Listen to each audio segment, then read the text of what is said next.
subscribe to the channel and like. Happy viewing. Sri Lanka orders troops to shoot those involved in violence.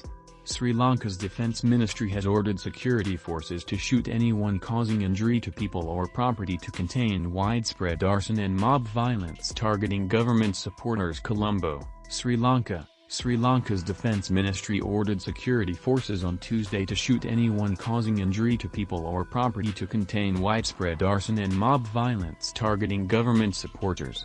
The order came after violent clashes a day earlier left 8 people dead and prompted the resignation of the Prime Minister, who is blamed along with his brother, the President, for leading the country into its worst economic crisis.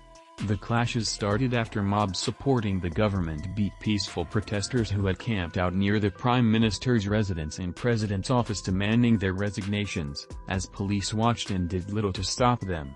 Across the country, angry citizens responded by attacking government supporters and ruling party politicians. 8 people including a ruling party lawmaker and 2 police were killed and 219 were injured in the violence, said Kamal Gunaratne, secretary to the Ministry of Defense. He said 104 buildings and 60 vehicles were burned. Defying a 36-hour nationwide curfew, several hundred protesters continued to chant slogans against the government on Tuesday. Some people attacked the homes of government supporters, but the violence that raged Monday had largely abated. For months, people have been forced to stand in long lines to buy essentials because the foreign exchange crisis has caused imports of everything from milk to fuel to plunge, spawning dire food shortages and rolling power cuts. Doctors have warned of crippling shortages of life-saving drugs in hospitals, and the government has suspended payments on $7 billion in foreign debt due this year alone. The Defense Ministry has ordered the tri-forces to shoot at persons involved in theft of public property or causing damage to individuals, the ministry said in a text message. There is an emergency and a curfew in force, but we see sections of the youth breaking into homes committing arson, assault, killings and theft, Gunaratne said in a statement.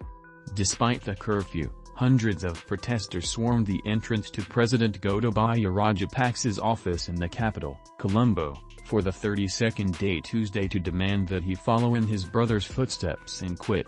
One of the protesters, software engineer Chamoth Bogahawada, said the government did something very despicable by bringing in people to provoke us. There will be more people joining us. How long are they going to rule a country under curfew? He said. Chandrika Kumaratunga, who was Sri Lanka's president from 1994 to 2005, warned against violence, tweeting that saboteurs may be used to incite violence in order to pave the way for military rule.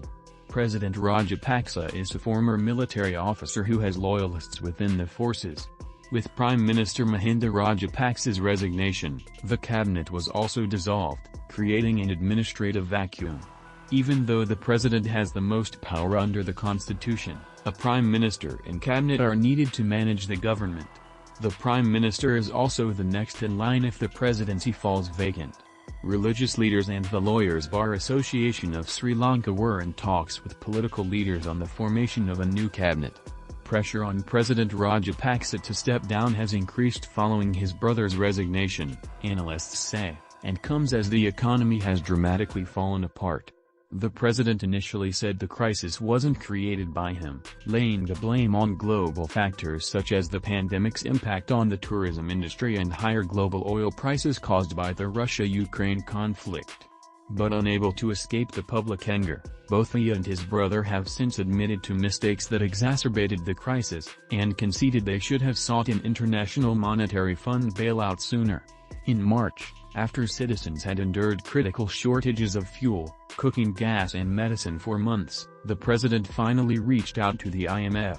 Talks to set up a rescue plan are being held, with progress dependent on negotiations on debt restructuring with creditors. But any long-term plan is expected to take at least 6 months to get underway.